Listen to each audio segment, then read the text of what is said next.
Hello, happy Sunday. Let me I guess I should make sure that I think my microphone is on. So before I get started,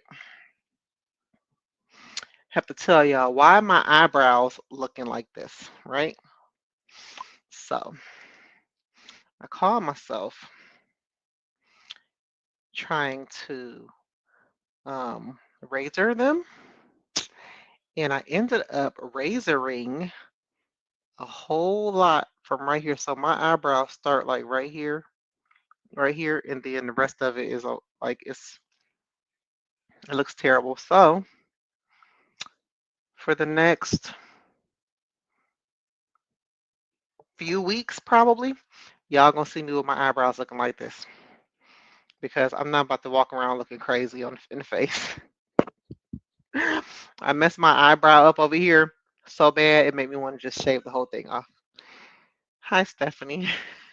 I was just telling everybody that my eyebrows are dark like this because I called myself shaving it. I mean, using a razor, and about this much is missing from right here. It's like it looks bad. It looks real bad. So, and I know this looks bad to an extent too. I mean, people are used to people wearing their eyebrows dark like this. You're just not used to me doing that. So yeah, you're gonna see me with the dark brows for the next few weeks until they grow back. Put some hair growth oil on them. That's what Stephanie said. We gonna have to do something, girl, because gonna be walking around looking silly. And I got mobile notary appointments online. I have appointments next week. So people gonna be seeing me. So it's like whatever. I just have to figure out like I gotta figure out how to make it. My daughter gonna help me. She gonna help me. Stephanie. Let me tell you, when I did it, I was in the mirror laughing at myself for a long time. I called my cousin on video and I just couldn't stop laughing. I was just like, this is like the funniest thing for today. I can't believe I did that to myself. Stephanie said they will come back, so I hope so. Sooner than later. I mean, my hair does grow fast, so I'm kind of hoping, and then it doesn't help that I got these two pimples. It's like, come on. Whatever. So that's my Sunday. Other than that, my Sunday's been great. But not these eyebrows and these two pimples is just messing up everything. So my after I wash my face and my kids get a good laugh, then my daughter is gonna help me fix the eyebrows, y'all. Yeah. So, but how was you guys Sunday? I hope your Sunday was better than mine. Nobody cut off their eyebrows and such. Oh my goodness, what a day! So y'all know I work on Sunday. I'm open on Sunday, and I had three appointments that turned into one appointment because the other two people, one person didn't respond back to me. They wanted to get their documents notarized on Friday after work. That's all they said. I'm like, what time do you get off of work? You know, never responded to that. I tried to call. So the documents were emailed to me, but I'm like, if you don't call me or you don't, whatever. So we didn't do that appointment. The other appointment was supposed to be for an apostle, but the person is telling me now that they think that the destination country will not accept electronic notary. And I'm like, well, I can't help you figure that out. So once you find out, you let me know. And then we have to figure out something else. I'm like, they're in another state right now. And so you may have to get somebody in that state to do it. But I want you to do it. I'm like, I know, but I can't help you if you're in another state. Hey, Michael. Happy Sunday. We were talking about my eyebrows. I messed up my eyebrows, Michael. I cut one off. It's just not all the way off, but I cut it pretty bad and it just looks stupid. So instead of me looking stupid with half of the eyebrow, I'm gonna have to look stupid with the tinted eyebrows for the next few weeks. So when you see me, that's how I'm gonna be looking. So yeah. All right, guys. So it's 8:31. Let's go ahead and get into our topic for tonight. I don't never pull this up. Let me see.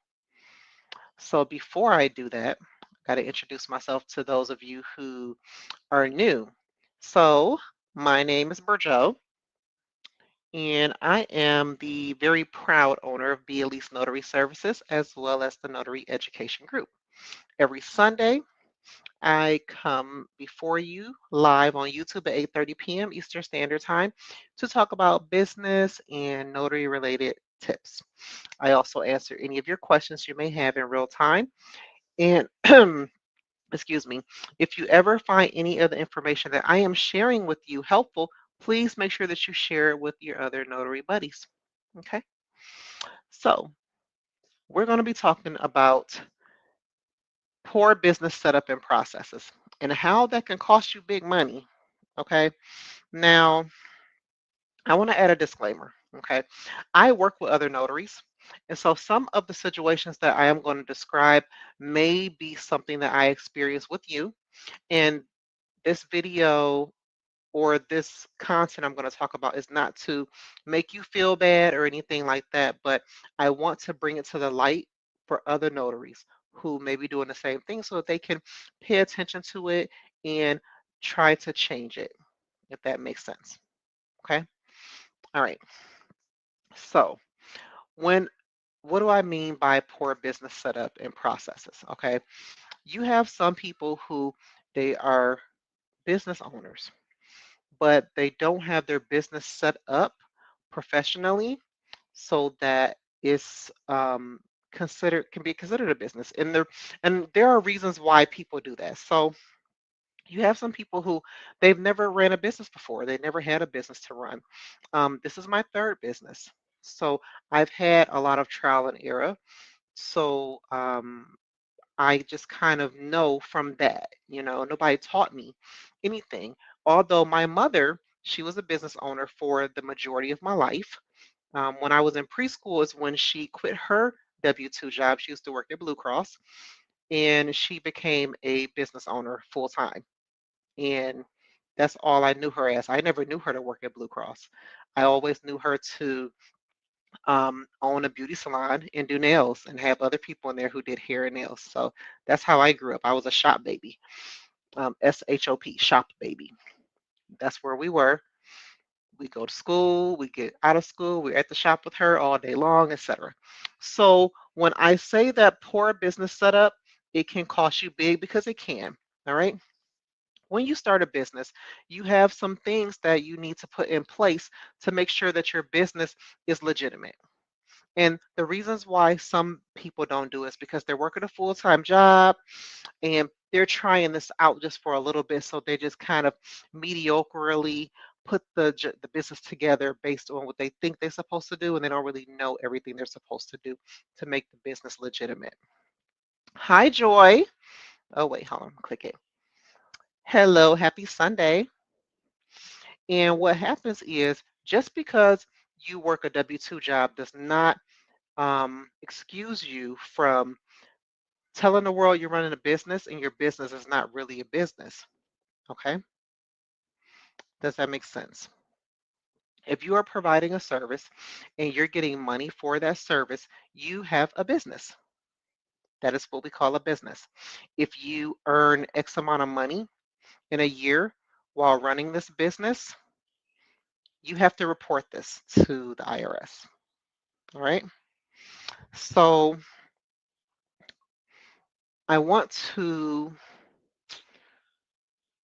explain to you guys the different business structures. Okay? So for those of you who are doing business under your own name, you're just considered a sole proprietor. Okay. If you are deciding that, you know what, I want to run my business, but I don't want it to go by my name, I want it to go by a different name, then you do need to consider the other, I'm sorry, business structures that you may have to use because of that. If you're not going to be operating with just your name, then that means that you're going to be registering your business as a different entity. All right, which means that it's going to be its own separate thing. Okay, being a sole proprietor, you and your business is one and the same, whereas um, selecting a different entity, your business is going to be on its own, right? So you have the LLC, which is a limited liability company. You have the corporation. You have the partnership, Um, what's the other one, guys? You have the LLC, partnership, corporation. There's another one. I'm, I'm, I'm thinking there's another one. It may not be, but I'm thinking it's another one. But okay, I'll leave it at that. Another thing that we're making a big mistake on is we're not separating our personal account from our business. Okay? When you are running a business, you do need to have a separate account. Okay? Now, if you are running your business under your name, you just open up a separate account. I don't think they'll let you open up a business account under a business if you don't have a business name. I'm not sure because I've never run my business under my name. I've always had a different name for it. So correct me if I'm wrong. Um, but you need to have another bank account. All right. You don't want to, and I'll tell you guys, my very first business, I did not have a separate bank account. All right. My very first business. And it was mad hard trying to separate my personal transactions from my business transactions when I was trying to do my paperwork at the end of the year. I had to print out 12 months of bank statements and I had to highlight whatever one was not personal. And then my tax preparer, they said they weren't going to go through that. They're like, you need to add up what your business transactions were, and then you need to categorize them. And I'm like, what? You need to categorize them because I need to know how much each expense was. I'm like, okay, well, expenses was this much. They're like, no, I need to know what the expenses are, and then you have to break down what each expense was. It was a headache. It really was. And in my first business, I made pretty much, pretty good money for the amount of work I was putting into it because cost of goods costs a lot, So I had a skincare business where I made my own skincare products. So it was a phase I was going through when I became a mother. I was trying to do all natural and all that stuff. So I didn't have that set up. So if you're going to be running a legitimate business, you want to separate your personal transactions from your business. So to do that, just have a whole separate account. Now, when you go to the bank and you want to open up a bank account, if you're going to be for my water, if you're going to be opening up a business account, there are some things that they're going to ask you to provide. So that will be an EIN number, which is an employer identification number. It is free. You can get it from the IRS website. All you have to do is apply for it. What I encourage people to do, which is the right thing to do not get your EIN number until your business name choice is approved by your state. Okay? Because if you apply for your EIN number with a business name that the state did not approve, now you got to go through the process of changing the business name or applying for a whole new EIN. Yeah. So just wait till the name is approved by your state. Um, they're going to want an EIN number. They're going to want to get your articles, okay, of organization or a corporation, whichever one you go with. And this is to show that you are the owner of the business and that the business exists, right? They're going to want a copy of that. And then they're going to also ask you for the bank that I just changed to. They asked me for a operating agreement. I have one, but when I opened up my bank account with my credit union that I had before, they didn't ask me for an operating agreement. So I guess each bank is different, So um, you may be asked for that if you don't have one. And how do you get one? You can just purchase one, or you can go to ChatGPT and have it create you one. Honestly, it's not hard at all. I use ChatGPT for everything, as far as my content and making contracts and stuff like that. But if you want to purchase them, you can go to Law Depot. You can use Rocket Lawyer, one of those sites. Okay. So you want to have all of this information down. And then when you are opening up the business and you are selecting the structure, you need to know what are the different titles. All right. Now, this is something that I wasn't familiar with until I was told, right? So for a LLC, you are one of the three, right? You are a member, authorized member, or manager. Now, what's the difference, right? So if you're an authorized member or a member, that means that you own and operate the business at the same time. If you are just the manager, that means that you are in charge of the operations only. So you want to make sure that you are using the correct title. I was using CEO, um, owner, manager, and then when I finally learned, so on my last three renewals, they're all different. It's like this girl's dumb. No, it's trial and error. I am the authorized member. I own the business and I am in charge of operations. So there you go. And that's for my LLC. Okay. And what are the risks of operating without legal protection? I think we all know that, right? It means that your personal assets are up for grabs if you are not operating as a business. And yeah, I know you guys get tired of me talking about, oh, you can be called by an attorney and blah, blah, blah. And I know a lot of people feel like that will never happen to me. I don't do anything to where the attorney would have to call me. Well, if you're a notary and you're putting your name and stamp on anything, you are putting yourself up for grabs for liability, period. So you want to make sure you just have all of your, you know, stuff together because what is the attorney's job for their client? To win the case. And if they can throw you up under the bus and roll over you twice, what you think they're gonna do? So it's just best for us to just make sure that we got our stuff in order, okay, across the board. Hi Jay, happy Sunday. Does that make sense to you guys? Before I move on to my next topic. Having our business set up can save us a lot of trouble. But you cutting corners saying, hey, I work during the day. I don't have time to be setting up no business, but I have a business. You don't have a business. Okay. If your business is not set up and your business is not registered, you do not have a business. Okay. And if you're a sole proprietor and you are going by a fictitious name, that's still a business setup.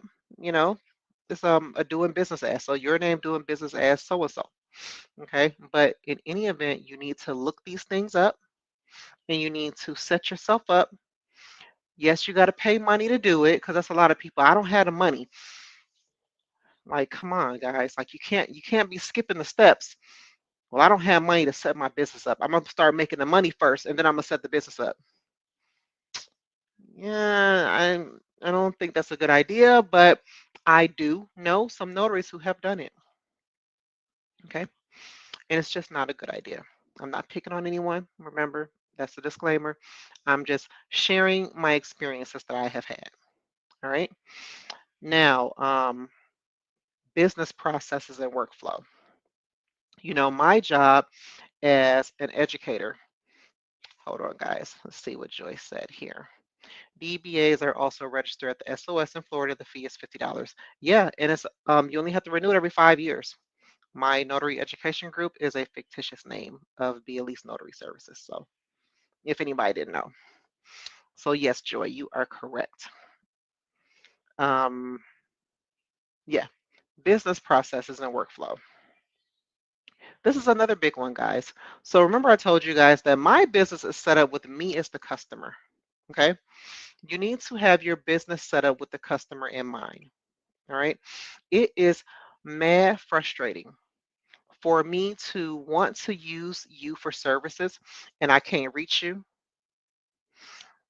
via phone, text, or email. That is mad frustrating, okay?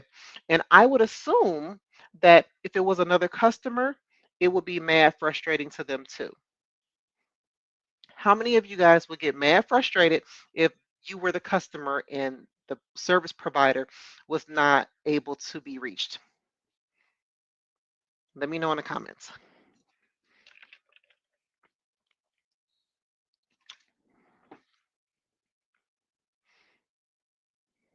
Yeah, it's mad frustrating. So imagine you've called 5 notaries, and that was the case. All right. Nobody has time for that. Oh, I have my phone on Do Not Disturb because I'm working. Then what you need to do is you need to put on your website that these are the hours that you are open. Because if you don't put the hours, the customers are going to call you at any time and it's going to be mad frustrating to them. So please put your hours that you are available because that will help you to save money. All right. Not only that, if you get too many phone calls and Google detects that you are not a reliable source for that search that the customer put in, it's going to knock you down. All right. You're not going to be at the top of Google search. You're going to get knocked down because Google's job is to only put the most relevant businesses at the top. Okay. This is why I say whenever you get a call to your business phone, you need to answer it. Even if it's a scam call, you need to answer your phone because answering your phone shows relevance. It shows that this is a good phone number. It shows that you are a business that can be relevant to that search that the customer put in. And it's just good for you, period, all around. All right, let's see. Let me get my mouse. I got a new mouse, guys, so it's like it takes me a while. Look at this. I have this carpal tunnel thing going on. So my mouse is now where I have to do like this. It actually works. My wrist has not been bothering me as much. All right. So Joy says, I designed my system with the perspective of if I was a customer. Yeah, that's how you do it, Joy. Absolutely. Same here. And I am a picky customer. So this is why I have a lot of processes and systems in place. All right, so you're not answering your phone, you're not responsive by text message or email. I'm not ever calling you again. I'm not. Okay. Another thing that's very frustrating is when a customer just wants to go ahead and make an appointment. I'm that person. If I see that you have online appointment scheduling and I don't have to call you, that works for me because now it shows me that you are offering flexible ways for your customers to get your services. I like to see what I'm going to be paying, so I like to see that online. I like to get a confirmation that you got my appointment. Okay. So when I make my appointment, I need to get a confirmation sent back saying, hey, we received your appointment. Somebody will reach out to you shortly. Or here's how to prepare for your appointment. I look forward to seeing you at your appointment time. I need that as a customer. So I provide that to my customers. They're able to look online, book me, get a confirmation back on how to prepare for their appointment, and if they have any questions to reach out to me immediately. All right, because sometimes they still have questions after they book the appointment. And that's just how it is. I have frequently asked questions on my website and everything, but people still want to call sometimes. And you need to be available. All right. If you have a business phone, you should not be using Do Not Disturb. I'll say it again. If you have a business phone, you should not have this on Do Not Disturb. Do Not Disturb is for personal phone numbers, okay? Not for business phones, all right? Now, if you're not available to answer your phone, you can put the phone on vibrate. I've also showed you guys where you can put on there, um, I'm not sure how it works on Android, but on iPhone, you can send a text message response. Okay, and I've showed you guys how to custom those. You customize them, you go into your settings on your phone and you add as many messages as it will allow. I have three different messages. I have one that says, with a customer right now, I'm not able to answer the phone. Please give me a call back a little later. I have one that says, we are currently closed. Our hours of operation are da da da da da da da da. We will call you when we are open. I also have another one that says, hi, I am busy and unable to answer the phone, but I am able to answer you by text. Please let me know how I can help you. All right. So these are the different features that you need to use because you having your business phone on Do Not Disturb is going to cost you money. All right. It's going to cost you money. So we have a business phone. What are we not doing? We're not using D&D. right? There's nothing professional about that at all. All right, guys. Um, Another thing. So if you provide a service and you need to be paid for the service before you can do the service, you need to have a way for customers to pay you for it. All right. So I have a service provider that I use, and I am not able to pay for my service online for them, for my customer. I have to call them, text them, or email them to tell them to invoice me. And if they're available, they'll invoice me. Sometimes I've had to wait till the next day to get my invoice, so I can't even pay for the service for my customer. And I will tell you that is mad frustrating for me because if I'm using you for a service, I want to know that I can just go pay for the service and then I'm done with that customer. Okay. If I have other appointments that I need to pay attention to, and I have to remember to come back to pay you for a customer that I had another day, that's going to make me mad frustrated. I don't want to do that.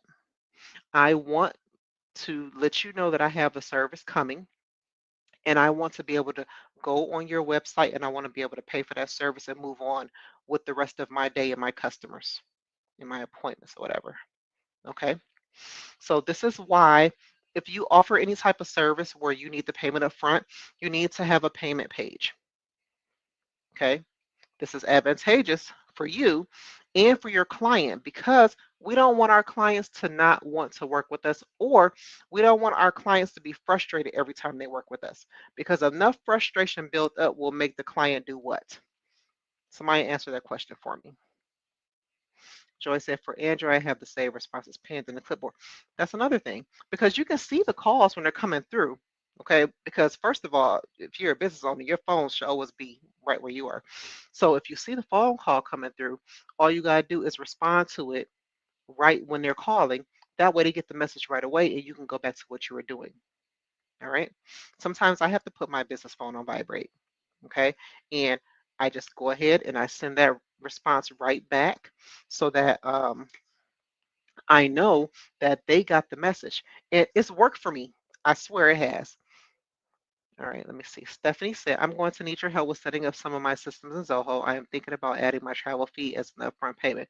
Okay, absolutely, Stephanie. Please get with me. I will be more than happy to help you with that because we got to have these processes, guys, because, like I said, we don't want people frustrated working with us because a frustrated person working with you means that they're going to go work with somebody else, especially if they know that that person is more prepared to take business. And that's just really what it's all about. Are you prepared for the amount of business that you're looking for? All right. You want to get yourself ready for it. All right. You have some people who they really can't afford to take on any more clientele than what they have because they don't have the time to service them and they don't have the time to put the processes in place for them to service them. And it's just a bad look. So before you get the reputation of the business that is difficult to work with, become the business that is easy to work with. I get a lot of repeat business because I'm easy to work with. People know that they can go on my website, they can book an appointment right away. They know that if they text me or email me, they're going to get a response right away because I always have this with me. Even when I'm with the customer, I will apologize for the um, disruption. Give me a minute. I just have to answer this right quick. And my customers all the time never give me any issue because they know I'm a business owner.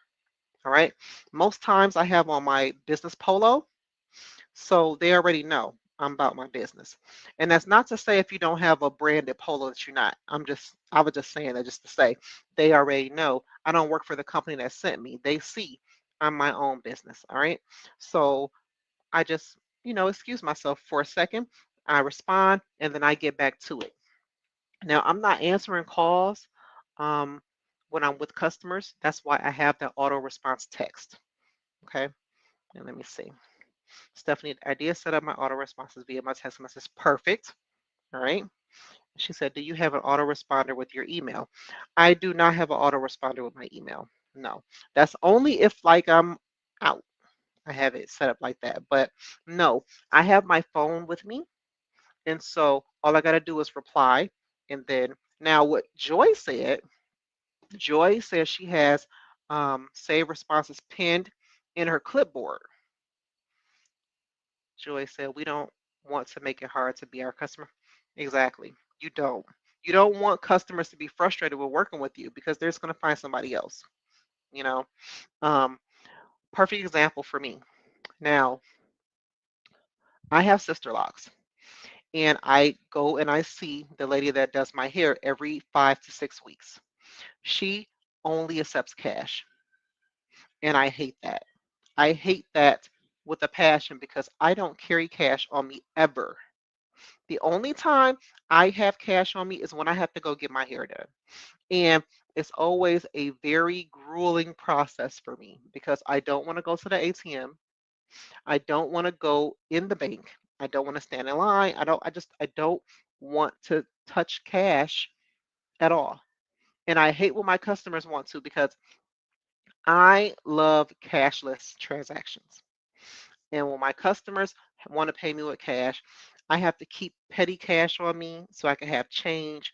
And I freaking hate it. I never freaking use cash. I always use, even if I have cash on me, I will pull my card out and I forget like I have cash. Like, dang, so you don't want to be that person. Now, if I was comfortable enough to go and see someone else, I would simply because I don't want to pay cash. So when I tell you I'm a picky customer, I'm a picky customer. Okay. Um, so that's another process. Okay. I have it where I can invoice them. I have tap to pay on both of my phones.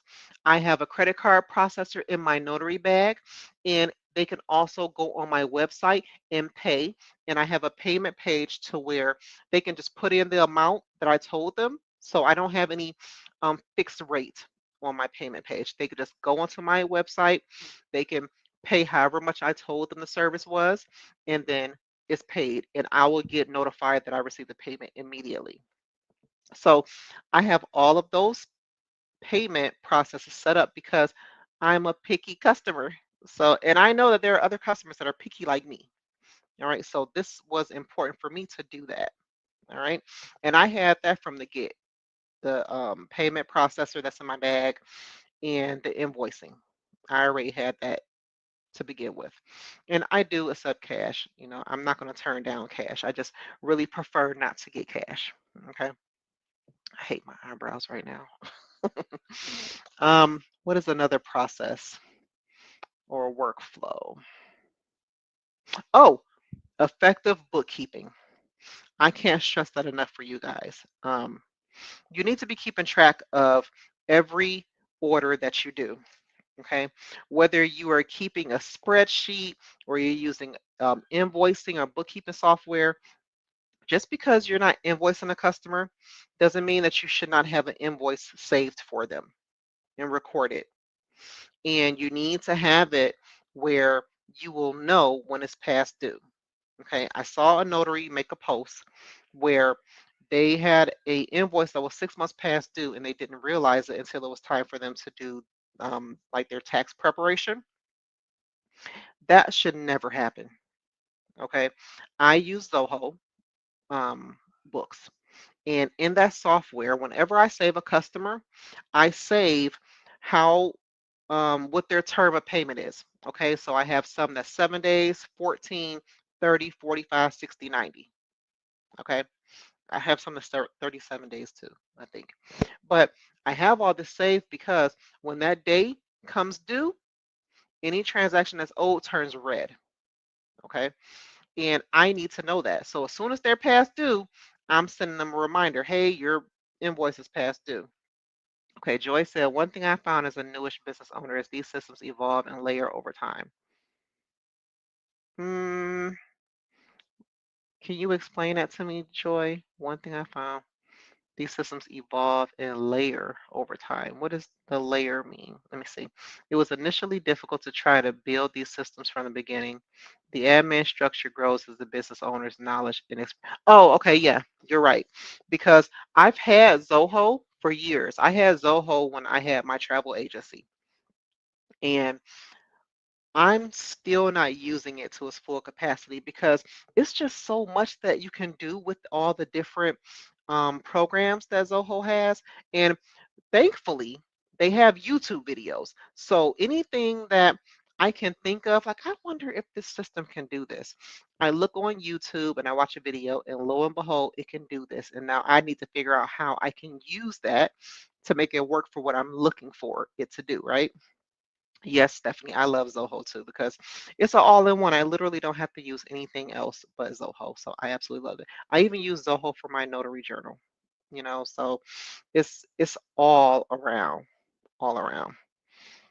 Stephanie says, I'm not using it to its full capacity. Yeah, I'm not either because I just simply don't know everything that it does. I'm learning as I go. Like Joy said, the more I'm learning, the more it's being used. But I'm still learning. Now, the stuff that I'm already doing, I can show you how to do that. But anything new, I'm like, nope, I'm a novice. I don't know. I gotta learn. So yeah, I love that they have the YouTube videos to show you how to do that. Let me see, what is something else? So yeah, we want to be making sure that we are still creating invoices, even if we're not sending them off, because you have some people where you don't have to send off an invoice. They will remember that they have to pay you in this amount of days. And then you have some people that they do prefer you to send that invoice, and you have to remember to send the invoice. Okay. Now, what I've gotten into the habit of doing is I print out my orders now and I write on them. Okay. And I got this idea from Ayana, the crafty notary. At first, I was like, I'm not about to be wasting all that paper, girl. But it works because I told you guys there are some days I will have 6 appointments in a day. Okay. And that has been happening more frequently. And I'm very grateful for it. I'm not complaining. But what happens is I'm tired at the end of the day. And sometimes I won't enter in my invoices. Okay. I've gotten payments and didn't even realize that I forgot to put the invoice in for it. Thank God I work with people who are trustworthy because they can legitimately not pay me and I wouldn't even know that I'm missing a payment. So you have to get into the habit of making sure you record every order that you do that you are owed money for. Okay? Make sure that you have written down somewhere who you need to send an invoice to and who you don't. Okay? Because for example, Mortgage Connect. I forgot to put in my invoice for Mortgage Connect. And I'm sitting here and I see that the payment is past due in my bookkeeping. I'm like, that usually don't happen. Like, why is that past due? They usually don't not pay me, right?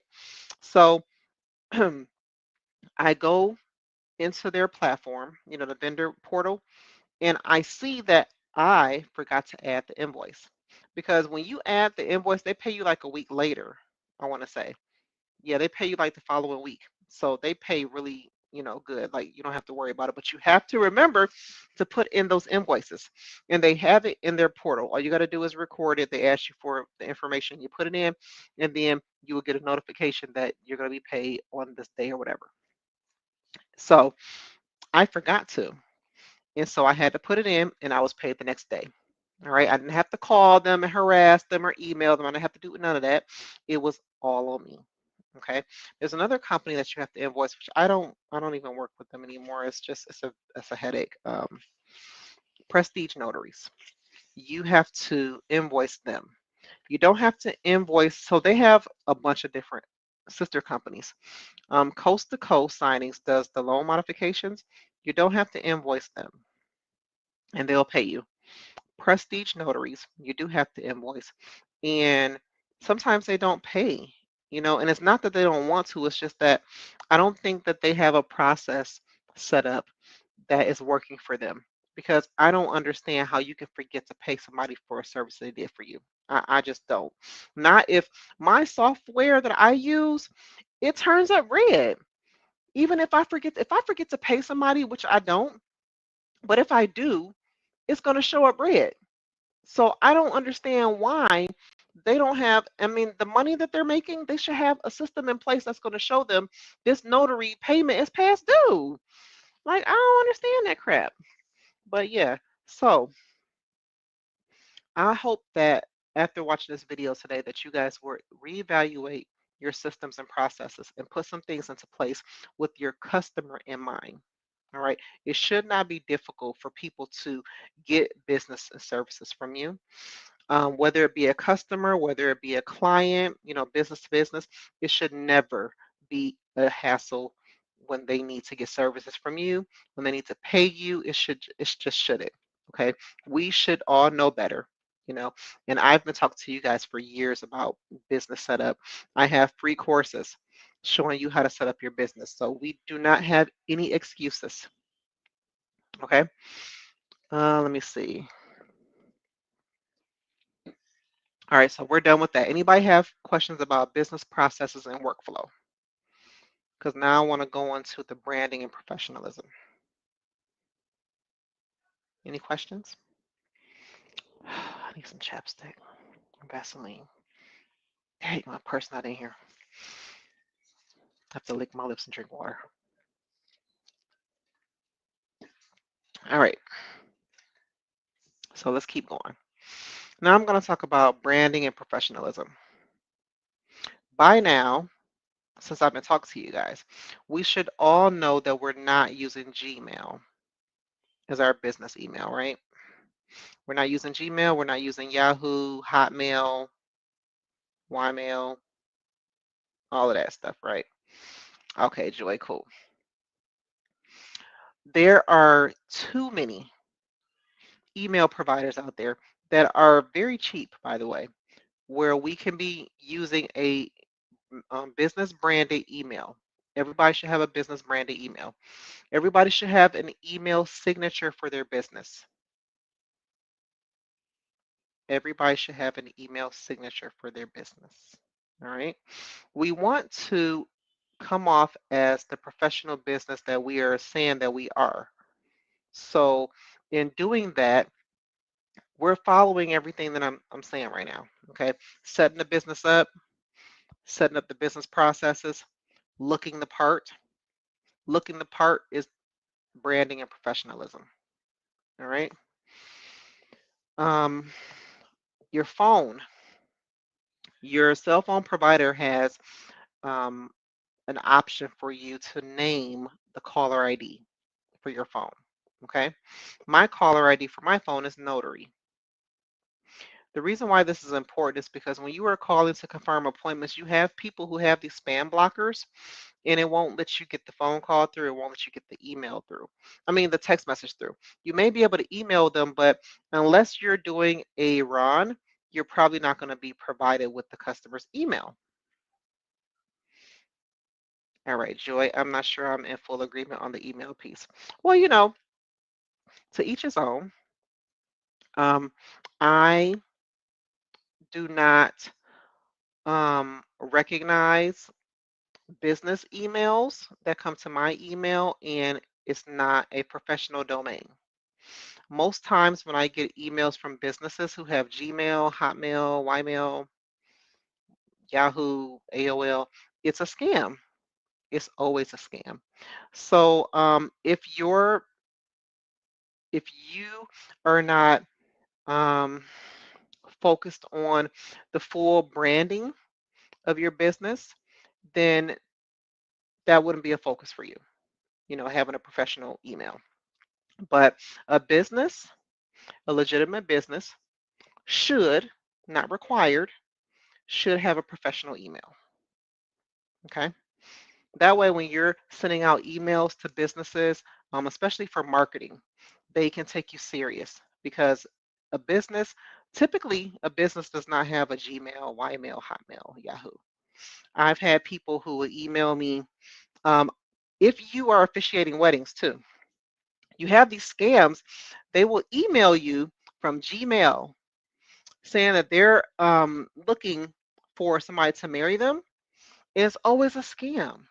I have these people who are advertising marketing, and actually that wasn't a good example because obviously a person who's looking to get married is not going to have a business email. So let me use another example. A business. wanting to offer services to me. They have a regular email. I'm not going to respond to that, okay? Because I can't trust you. You might be a scammer, you know? So, and I get those all the time. And luckily, my Zoho email, it recognizes them and throws them in scam.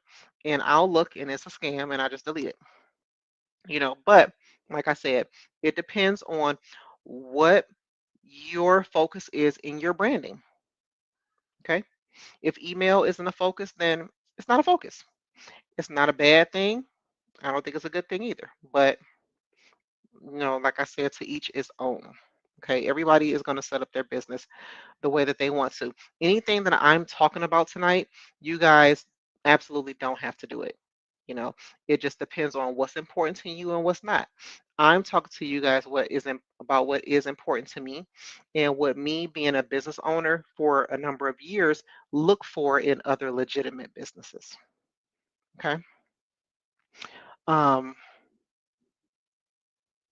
so the first topic here, how a weak brand can cost you clients. Let me see, Joy. I certainly agree that is the end goal 100%. However, when first starting, I feel it's fine. First 3 to 6 months, say. Also, we have our free Google page and our website landing page as well. Well, like I said before, having a branded email is not going to break you. It doesn't cost that much at all. When I first got my branded email, I think I paid $14.99. That's $15. I paid $15 for a meal, you know. So, it just depends on, what the budget is, I guess for the person. I don't believe that you should start your business off with the intent to make it professional later on, if that makes sense. So having a weak brand can cost you clients. All right. Most customers are looking for a business that appears to be professional. Okay. Appearing to be professional is focusing on your branding. Okay. Even when I first started out, because I kind of went back and forth with my logo, I went back and forth with my colors and stuff, but I always had a professional branding because I knew it was important from my other business ventures. Okay. So you want to come up with some type of brand. Okay. Like I said, you don't have to have a business name, you can use your name, you know, but make sure that everything is aligned. Okay. Your contact information, your location, your name, your hours. You want to make sure everything matches across the board for every different channel or platform that you're using. And this is how you establish the presence of your business, especially online, because that's what people are looking at, right? People are looking online. So everything needs to match somehow. You can have different pictures, but what about colors? Maybe the colors need to be matching. Maybe you want to, if you do have a logo, have your logo on everything.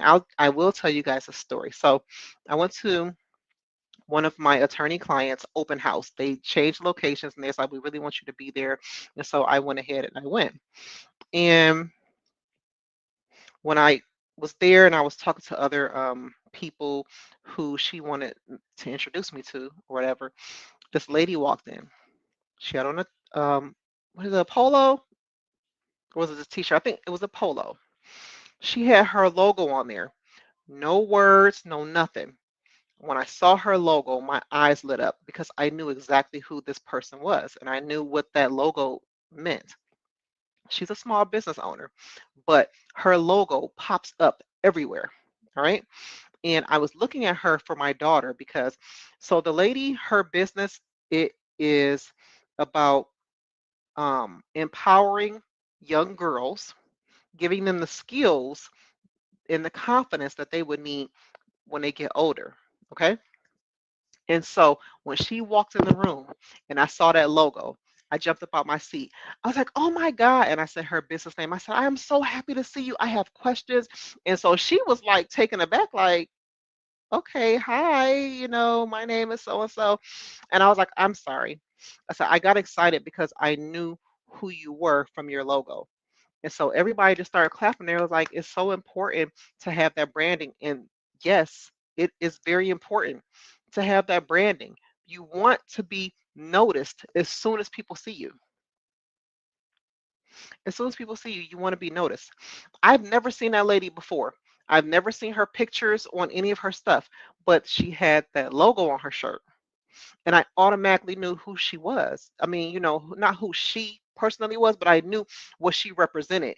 And it was that business that I've been seeing coming up, showing all these little girls learning how to braid, learning how to um, do hair, learning how to fix computers. Like, it's just freaking amazing.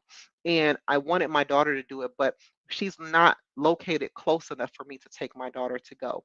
But what she is doing is phenomenal. I think she's located in Palm Beach County. Joy, very true. Yes, very true. What were you answering to that? You said, yes, very true. I'm sorry. I probably went ahead and passed what we were talking about, wasn't it?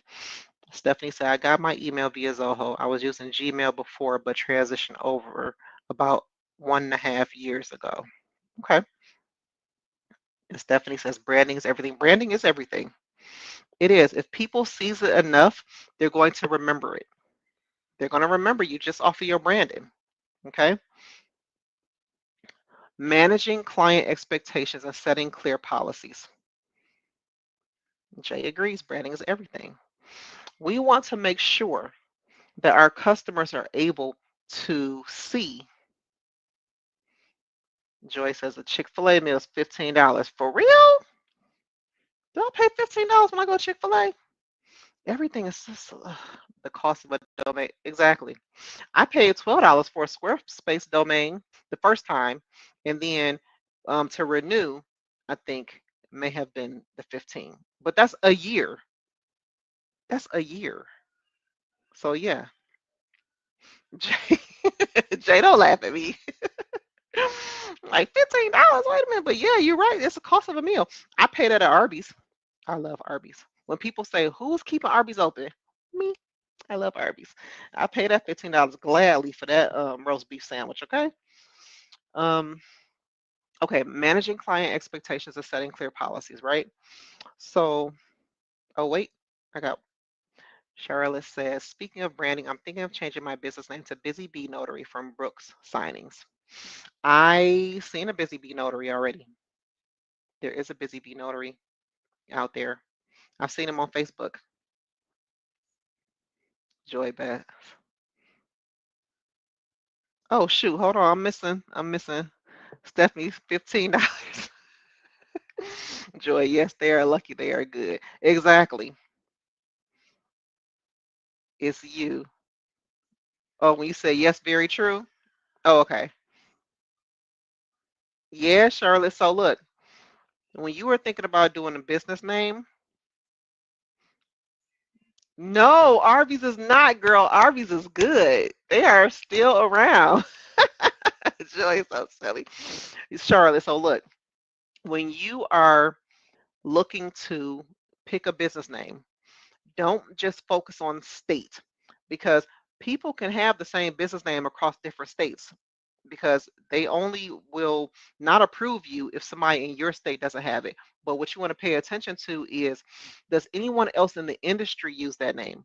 Because you don't want Busy Bee Notary could be around for years and then you pop up trying to be Busy Bee Notary. And so they're not reaching out to you because they already know about another Busy Bee Notary. You know what I mean? So you want to try to pick a name that is not being used in the industry, like Be Elise Notary Services. It's my first name initial and my middle name. Nobody else is a Be Elise Notary Services. And I thought I did see another one, but it was just me. And I forgot to change the location. So there's no other Be Elise Notary Services. And as soon as I picked that name, I had another notary tell me to trademark it. And so I went ahead and trademarked it. So there will not be another Be Elise Notary Services. Okay. So when you are looking, make sure you look at domain, do a domain search and do a social media channel search for the business name. And if it come up, chances are they have already established their credibility in the industry, and you don't want to do that to yourself. You want to make sure that you are getting your, and then if people already know you by Brooks signings, you may want to keep it. Like I last year I thought about changing my business name. And then I was like, you know what? I can't do that because I have already built up my clientele. Everybody knows me as the Elise or Elise Notary Services, and I can't change it now. I'm stuck. I'm stuck with it. You are welcome. See, I'm glad you asked that question. This is why I like doing these because people can ask questions in real time as opposed to you trying to message me and then I'm too busy to answer type deal, because this is what it's all about, doing it live. All right, so you are very welcome. I want to talk about the managing client expectations and setting clear policies because we don't do this. All right. You have too many people. They're afraid to put some things on their website because they're afraid that other notaries will copy it. And I'm going to tell y'all, businesses copy businesses all the time. All right. So you trying to hide from other businesses that do the same thing you do is not working for your customers. Hey, Sammy. Almost missed just the one piece of info I need about changing names. Thanks. Oh, okay. All right. Let me see. Joyce, some good ideas for names are also include your areas such as citywide notary to help out the algorithm. That's a good one. That is a good one right there. Thanks, Joy, for sharing that. I like that. See, that's why I wanted to change my business name because everybody have all these cool names, and my name I feel like it's boring. But I can't change it now because it would just be too much of a hassle. It really would. And then I done trademarked it, and it's just whatever. I'm just stuck with it. So here we are. But don't be afraid to put all of the information that you need your customers to know on your website. All right. You want to have a privacy policy. You want to have a terms and conditions or terms of service. You want to make sure that you have a return policy, which is basically going to say once services are rendered, there's no return, obviously. I mean, we don't sell products. I mean, some of us do. I do sell t-shirts and journals, which I'm going to show you guys my new journals. But, you know, you you need to have that. Okay. Now, especially if you do weddings. All right. Like for my weddings, I have a deposit requirement for you to save the date and then full pay before I arrive. Okay. And the reason why I asked before I arrive because I'm not gonna remember to be talking about payment with you after I done got done doing your ceremony. Okay, I want to do your ceremony. I want to sign your license, and I want to leave. And then better yet, when you're doing a ceremony, unless it's an elopement, after they get married, they're about to go take pictures. Then they're about to be talking to people. I'm not waiting around for you to pay me for that. Pay me before I get there. That's how that works. It's on my website. It's under my terms. That's it. Um, Joy says, I wonder, can you add a DBA? Yes, she can. She can add a DBA off of her LLC. She absolutely can. That's what I have. I am Elise Notary Services LLC, and then for my academy, it's doing business as the Notary Education Group. So I do business as the Notary Education Group sometimes, and sometimes I do business as Elise Notary Services.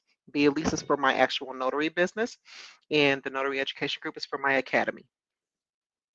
So they're sister companies. Stephanie, your name is perfectly fine. Bergeau is unique.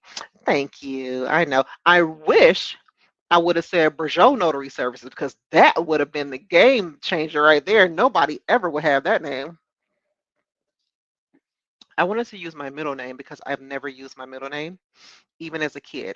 So, and then unfortunately, when I filled out my application for commission, I used my middle name instead of the middle initial, or instead of not using it at all, because I follow instructions.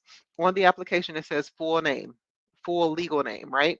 And so I put my full legal name, not knowing that that will be the name I have to use forever. So, yeah. Joyce, have a happy life. Bye bye. What are you talking about, Joy?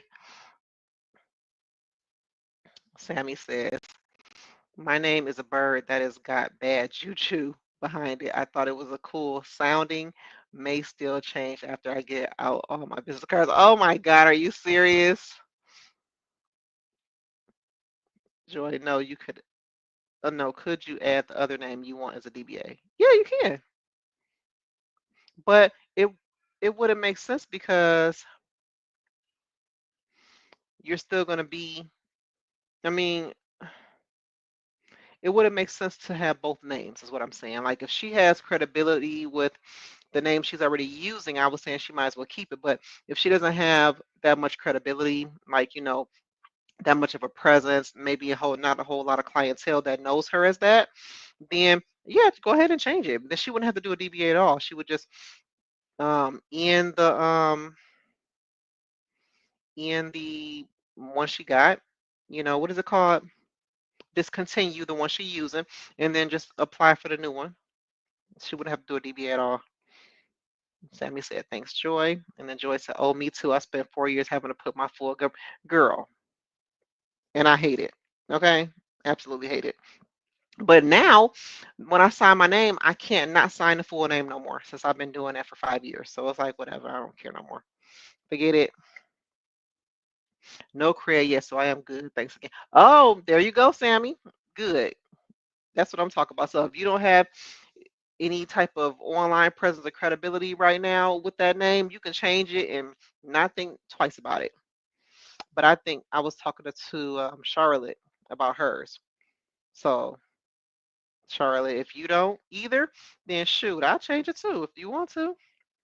But Busy Bee, you're not gonna be able. Yeah, I literally saw that today. Busy Bee Notary or something like that.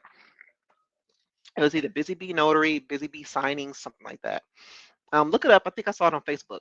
Type in Busy Bee Notary and see what comes up. All right. So we're done with the client expectations and clear policies. We got to have that on our website. And it's easy, guys. All you got to do is create a PDF and then hyperlink privacy policy with your PDF attached to it so that when they click privacy policy, the PDF will pop up and there you go. All right.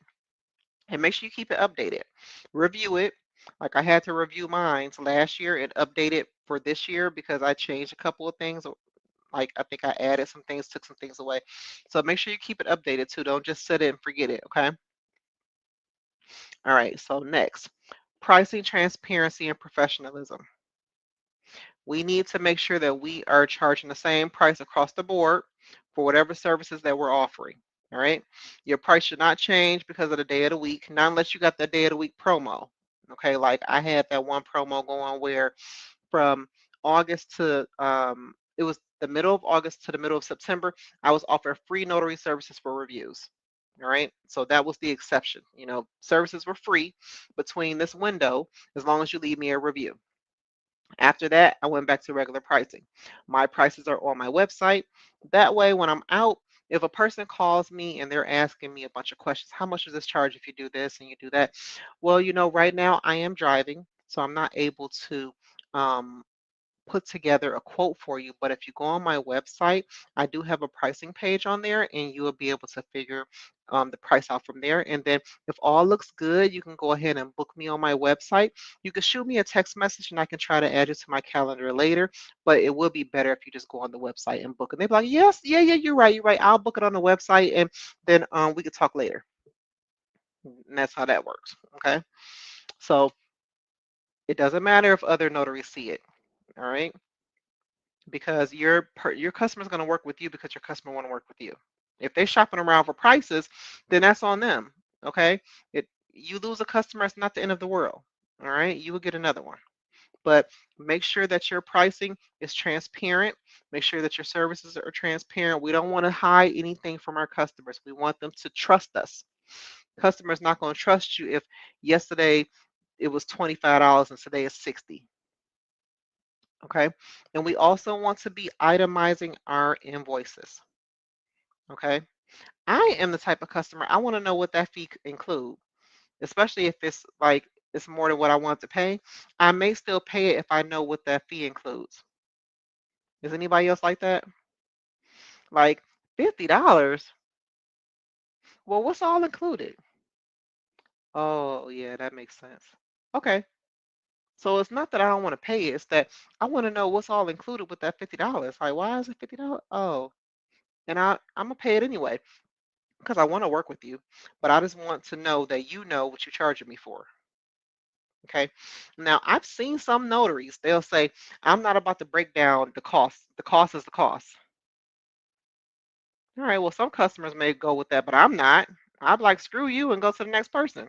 The cost is not just the cost of you about to take my money for services. What you charging me for? I had a customer. They used me for online notary. Okay. He didn't even know he could do it online. I was about to close and he was trying to rush here. I was going to close in like 20 minutes. He was 40 minutes away. He wanted to know if I would stay open to service him. And I'm like, no, I'll be closed. But you can do it online so you don't have to try to rush to me. And they're like, oh, I didn't know I could do it online. I explained the process. They were like, okay.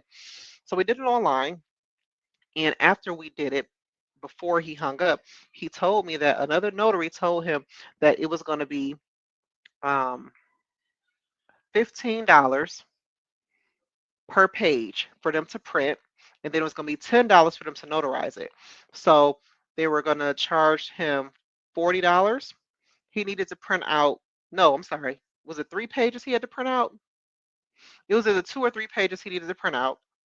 The notary was charging $15 per page for them to print it out for them, and then the $10, which is our notary fee in Florida, to stamp the page.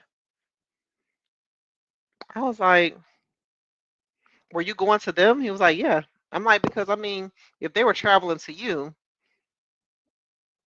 it'd be. I mean, I don't charge $15 to print nothing. Yeah, $15 per page, Stephanie. $15 per page to print.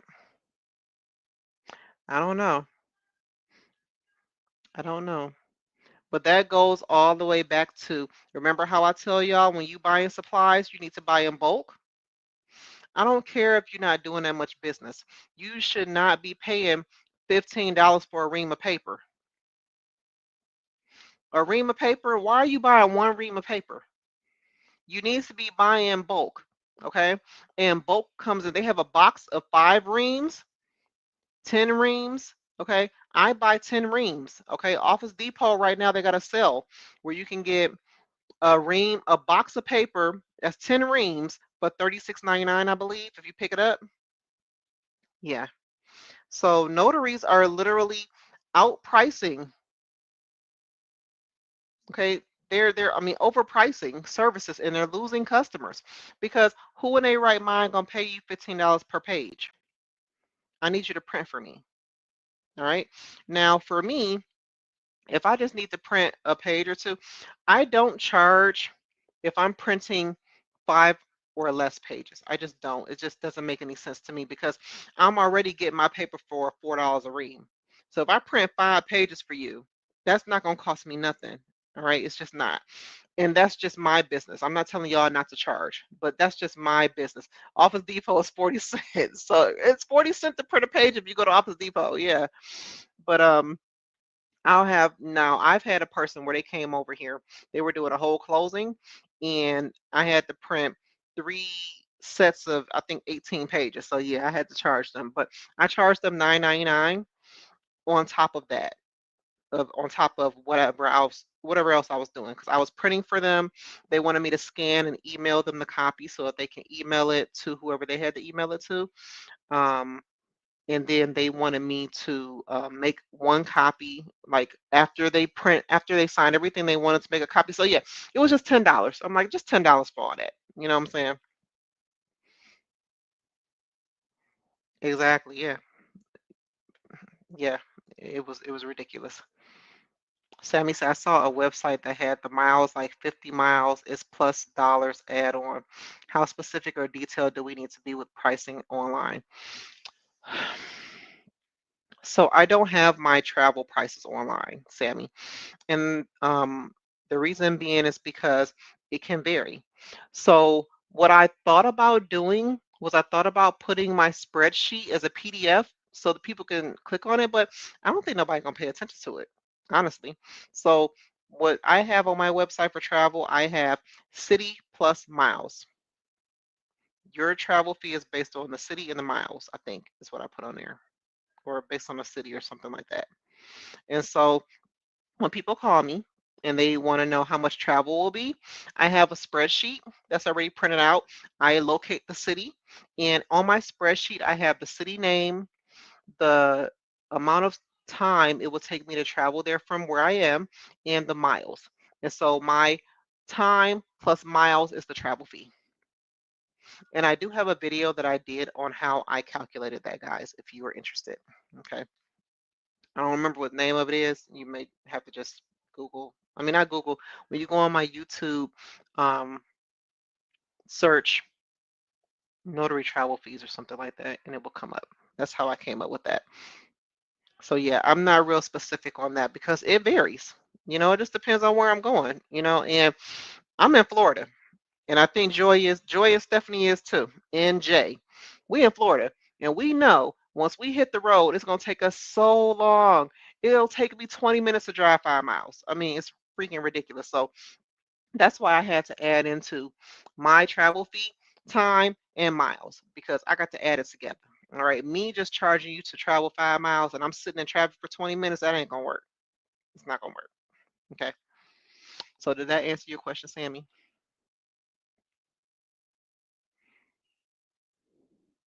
It is ridiculous, Stephanie. It really is. City makes sense because they would have to look up how far they are, would get tiring. Folks would could change my. I am in Texas. Yeah, I say my. Yeah, Texas is crazy too because I got a friend who live in Texas and I went to go visit them and y'all traffic is mad crazy. Georgia is too. I have somebody here who's from Georgia. That is. It's not Charlotte. It's Ronnie. I think is Ronnie in Georgia, y'all. I think she is. But yeah, traffic is freaking ridiculous. Freaking ridiculous. So yes, I had to do it for city. I used to do just miles. And like you said, a person will call, then I got to stop what I'm doing. I got to type in their address, then I got to see I'm not doing all that. I was like, nope, that's too much. What city you live in? I look at my spreadsheet. It's gonna be this much for travel. How many documents you said need a stamp? 3. All right, so this is gonna be your fee. And that's it. It's way easier for me. And I keep the spreadsheet in my notary bag. So if I'm out, I can pull it out. I have my spreadsheet on my cork board that's in front of me right now. So I keep looking up. It's stapled, I mean, I stapled little tack in it. So I could just go through it and look when a person calls. Just way easier for me. I found that works for me. You have some people just have a flat rate anywhere they go. They drive a mile, it's $30. They drive 5 miles, it's $30.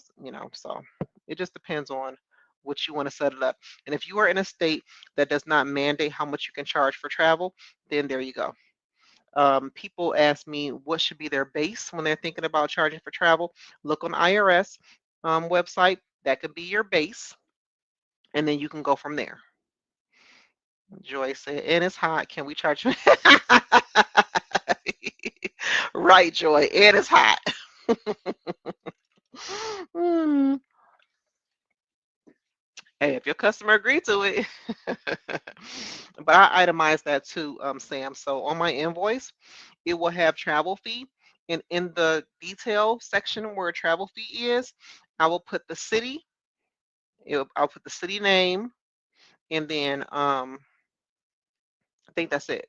Yeah, I just put city name. Travel fee detail city name is this, and then the amount. So that way, well, what's this? What city were you in? That's how much I charge to travel to that city. Period. Yeah, Jay said you have not lied yet. That humidity hurt. Shoot. Okay. I love the new polo shirts that I have. The material that they have because I sweat. My back sweats so bad. And in the other polos that I bought from Vistaprint, you can see my back was wet. But this new fabric that I got from Queensboro, and if you guys are interested in getting your logos embroidered on your polos, Queensboro always has a sale going on. And I highly recommend them. They have good quality shirts. Anyway, the material that I have is like sports. So when I'm sweating really bad, you can't see my whole back is wet. So I like that material. I guess it's what you would call moisture wicking or something. I don't know, but it's really good material. All right, guys. The last point under branding and professionalism, having a strong online presence. Okay. If, and this is why, and I know Charlotte, that's why you wanted to choose that name because it's very catchy and easy to remember. Everybody remembers my business name, B Elise Notary. If they don't remember the B, they remember Elise Notary. So when they type it in, I pop up everywhere. Okay, because I have a very strong online presence. I'm just listed everywhere, and I've been at this for 5 years. So, Google has it going where anything be Elise or Elise Notary, you put that with Notary together, it's going to pop up everywhere. So, you want to make sure that you have a strong online presence. And I know a lot of people like, I really don't want to do the whole online thing. But look, guys, face it, we're in a digital world, okay? And everybody has a computer in their pocket. That's what this is called. So you need to have a strong online presence. That's just is what it is. Now, I mean, if you want to operate your business on word of mouth alone, that works too. It does. But word of mouth is going to stretch how far? I have a customer who has worked with me 3 times now to notarize something online. He has property here, but he is in California. So I don't know if he lives in California and has property here. I don't really know. I don't really get into all of that. All I know is that the man is in California. He's getting work done on a house that's here in Port St. Lucie, where I am. Okay. So we are online doing notarizations all the time. So he found me. He's in California. He hasn't talked to anybody who's worked with me before. Okay. So this is why I say word of mouth is cool, but if you want to have a stretch across your state lines, you may need to have that online presence. That's the only thing that's going to work for you. He found me on Yelp. He found me on Yelp. And I don't even be on Yelp like that. I do have my business on there, and I try to post pictures here and there, try to keep it active, but I really don't focus on Yelp because I don't like them. They call you and harass you. I don't like Yelp at all. But the man found me on Yelp, and he's been working with me this last 3 times online. He'll call me, hey, I got to get something else notarized. Can you do it? I'm like, yeah, just look online and see my schedule. He's like, all right, I got you. He'll schedule his time online with me, and boom, we're done. Okay. So let me read the comments. Joy, nice. Thanks for the tip, Queensboro. I actually keep a spare shirt in my car. I've needed it at time. Joy, because oh my God, when you say that humidity, I sweat like crazy. Okay. And it doesn't help that I'm getting older and I'm getting closer to that age where, other stuff is going to happen with my hormones. But I sweat. Like my torso be soaking wet at some places. I had a customer last week.